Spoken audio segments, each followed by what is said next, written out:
unsealed today in the Eastern District of New York.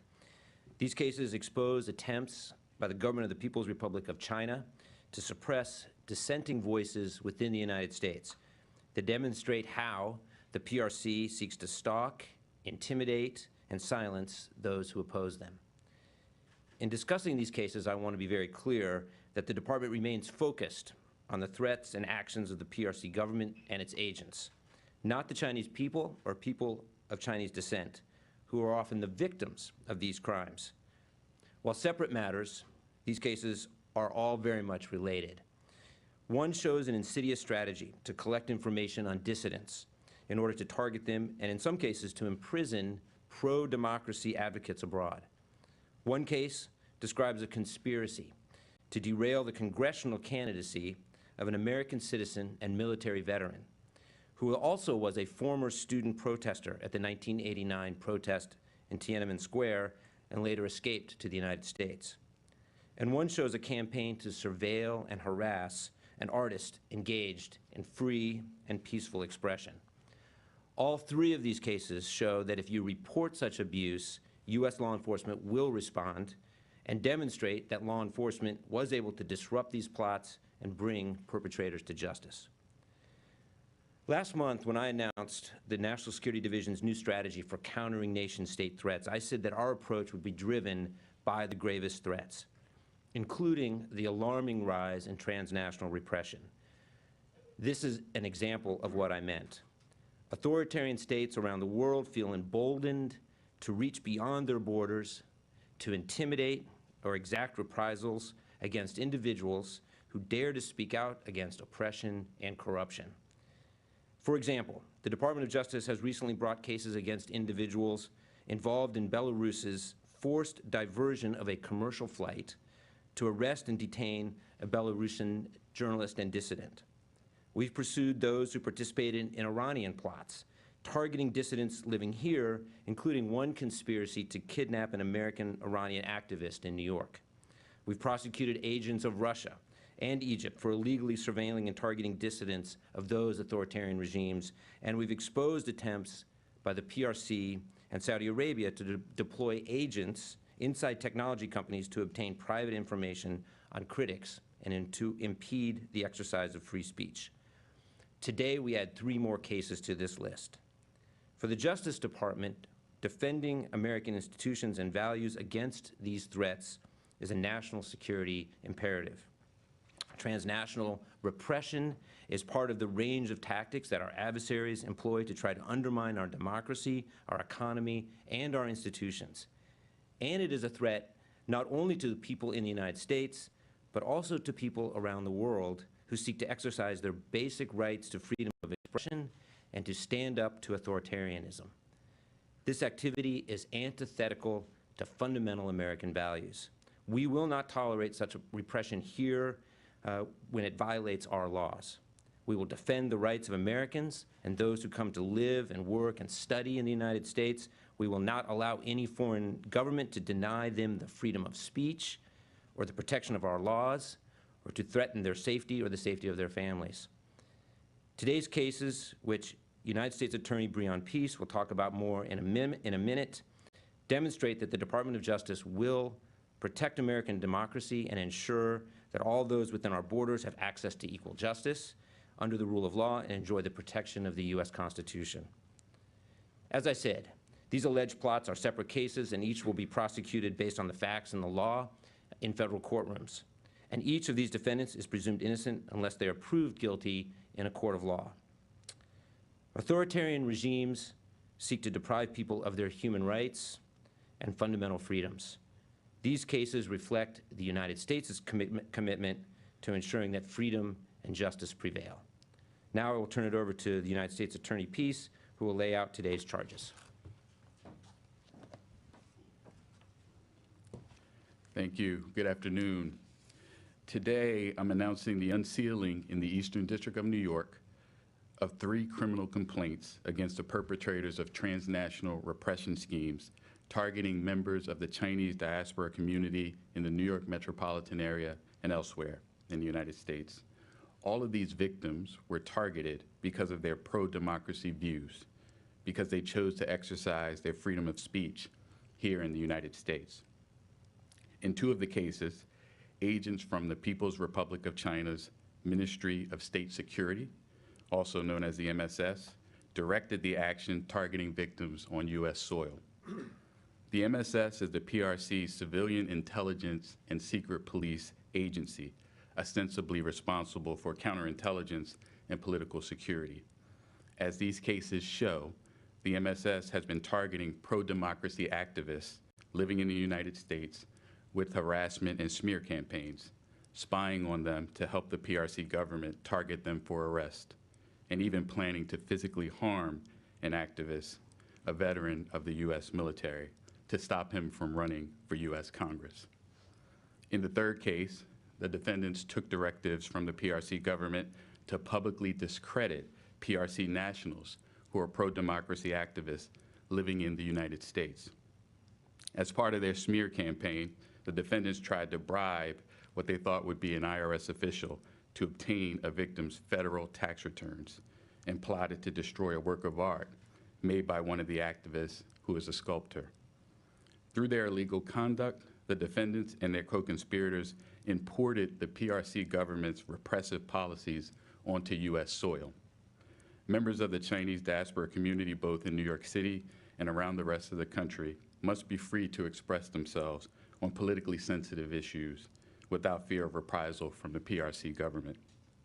Our office will not permit efforts by the defendants and co-conspirators to erode the civil rights of U.S. residents on account of their Chinese ethnicity and their beliefs. Now, the defendants in the complaints unsealed today include: one, an individual working for the MSS who tried to stop a candidate from being elected to the U.S. Congress, including by discussing a physical attack on the candidate who was a U.S. military veteran. Two, the head of a pro-democracy group who gathered intelligence and betrayed members of his own organization and the Chinese diaspora community in New York City while acting under the direction of 4 MSS agents. And three, 2 residents in Long Island who have been working under the direction of an executive with a PRC technology company to target pro-democracy PRC nationals residing in the United States. The defendants face a variety of charges, including conspiring to act as agents of the PRC government, to commit interstate harassment, and to bribe a public official. So I want to give some acknowledgments before I get into more detail about the defendants and the charges. I want to give a special thanks to FBI agents Ryan Campbell, Michael Carmack, Garrett Ego, Jason Moritz, Edward Tam, Kevin Minton, and Joshua Ray Willis. I also want to acknowledge my team in the Eastern District of New York, Assistant United States Attorneys Alexander Solomon, David Kessler, Artie McConnell, Emily Dean, and Brian Morris, and our paralegal, Benjamin Richmond. And I'd also like to acknowledge Scott Claffey from the National Security Division, who's been closely working and collaborating with our lawyers in the Eastern District of New York. So let me talk about each case and the defendants in those cases. The first case, the defendant, Chi Ming Lin, is a citizen and resident of the PRC. He is alleged to work on behalf of the MSS.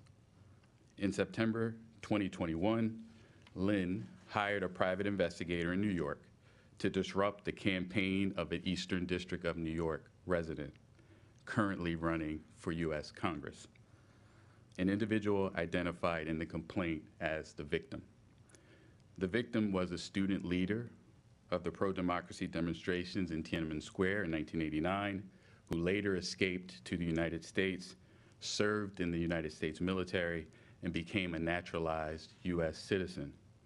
In September 2021, the victim, who was then living in Long Island, New York, announced his intention to run for a U.S. congressional seat in Long Island in the November 2022 general election. In hiring the private investigator, Lin explained that he and the individuals for whom he was working did not want the victim to be elected to Congress. Lin said that he would pay whatever the investigator wanted as long as the investigator could disrupt the victim's campaign. Lynn first asked the investigator to provide information about the victim, including the victim's address and phone number, which the investigator provided. Lynn also requested that the investigator unearth derogatory information about the victim, or if no such information could be found, that the investigator manufacture such evidence, including by creating a scandal involving a prostitute. Then, in December 2021, Lynn proposed that the investigator also consider physically attacking the victim to prevent his candidacy. And as alleged in the complaint, Lynn stated, quote, "But in the end, violence would be fine too, huh? Beat him until he can't run for election," end quote. Lynn also said that, quote, "A car accident," end quote, "would make the victim," quote, "completely wrecked," end quote. And as recently as yesterday, Lynn was in touch with the investigator and stated that approval had not been given yet on the payment terms for a plan to involve the victim in a scandal, and noted as part of the reason for the delay, quote, "because the Communist Party, as you know, so many things," end quote, and added that, quote, "it's not just one person who can call the shots," end quote. Lynn is charged with conspiracy to commit interstate harassment, contrary to 18 U.S.C. Section 1028, as well as conspiracy and attempt to use a means of identification in connection with the interstate harassment conspiracy, contrary to 18 U.S.C. Section 2261A. The misuse of a means of identification charge carries a maximum sentence of 15 years, while the interstate harassment conspiracy charge carries a maximum sentence of 5 years. The second case, Shujun Wong. Wong is a well-known academic and author who helped start a pro-democracy organization in Queens, New York, that opposes the current communist regime in China. However, as alleged, since at least 2015, Wong abused his position and status within the Chinese diaspora community in New York City and elsewhere to collect information about prominent activists, dissidents, and human rights leaders, passing that information to the MSS. Wong operated under the direction and control of 4 MSS officers. At the MSS's direction, Wong has gathered information on people and groups that the PRC considers subversive, such as Hong Kong democracy protesters, advocates for Taiwanese independence, and Uyghur and Tibetan activists, both in the United States and abroad. While posing as a like-minded individual, Wong met with pro-democracy activists to spy on them, to gather non-public information about them, such as their current political views, planned public appearances, and travel plans. And during a border inspection, Wong was found in possession of a long list containing the telephone numbers and other contact information for pro-democracy activists and advocates so that he could better track them for the MSS. Wong provided the information he had gathered to the MSS using encrypted messaging applications and emails, as well as during face-to-face meetings in the PRC. At least one Hong Kong democracy activist about whom Wong reported to the MSS was later jailed by Hong Kong authorities on political charges. Wong initially lied to law enforcement, falsely denying that he had contacts with PRC officials or the MSS, when in fact he had been secretly reporting on U.S. residents to the MSS. But Wong later admitted to federal law enforcement officers that he was working with MSS officers. Wong is charged with acting as an agent of the PRC government under 18 U.S.C. Section 951, criminal use of means of identification under 18 U.S.C. Section 1028, and false statements under 18 U.S.C. Section 1001. The foreign agent charge carries a penalty of up to 10 years imprisonment, while the other 2 charges carry penalties of up to 5 years imprisonment. The third and final case, Fan Frank Leo, Matthew Zaburis, and Chong Jason Schwen. Leo is a resident of Jericho, Long Island, and was born in the PRC. He is the president of purported media entities called Congress Web TV Station and the World Harmony Foundation. According to open source information, Leo has held multiple positions with international organizations and programs and campaigns in which he has interacted with high-level PRC government officials. Zaburis is a bodyguard and former correctional officer for the state of Florida. He recently relocated from Ocala, Florida to Oyster Bay, Long Island. Schwen is a PRC-based employee of an international technology company headquartered in the PRC. Schwen is an intermediary between the PRC government and Leo. The defendants engaged in a transnational repression operation to spread negative publicity about anti-Chinese Communist Party activists residing in the United States by harassing them and attempting to publicly discredit them. The criminal complaint focuses on these defendants' harassment of 3 pro-democracy activists living in the United States. Leo and Zaburis acted under Schwen's directives. They believed that Schwen was receiving directives from the PRC government. The harassment scheme included a plan to destroy the artwork of one of the dissidents, an artist who made a sculpture depicting PRC President Xi Jinping as a coronavirus particle.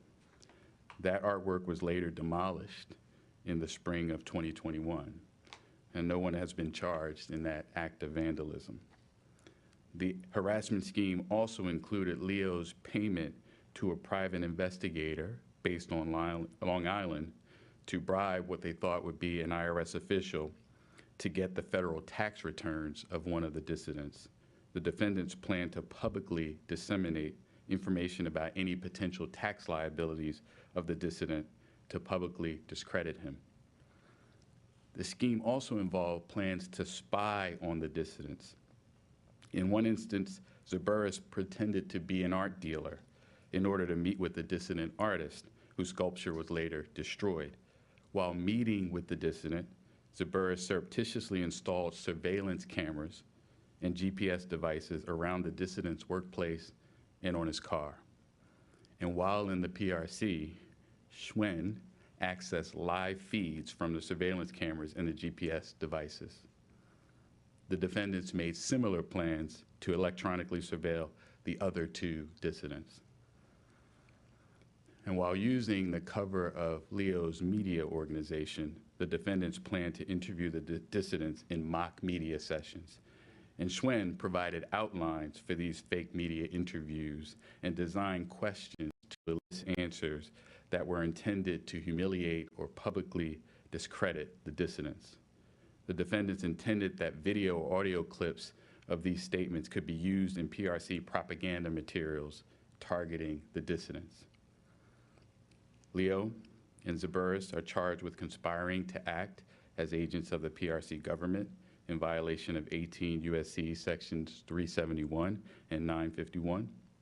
All 3 defendants are charged with conspiring to commit interstate harassment in violation of 18 U.S.C. sections 371 and 2261A, and criminal use of a means of identification in violation of 18 U.S.C.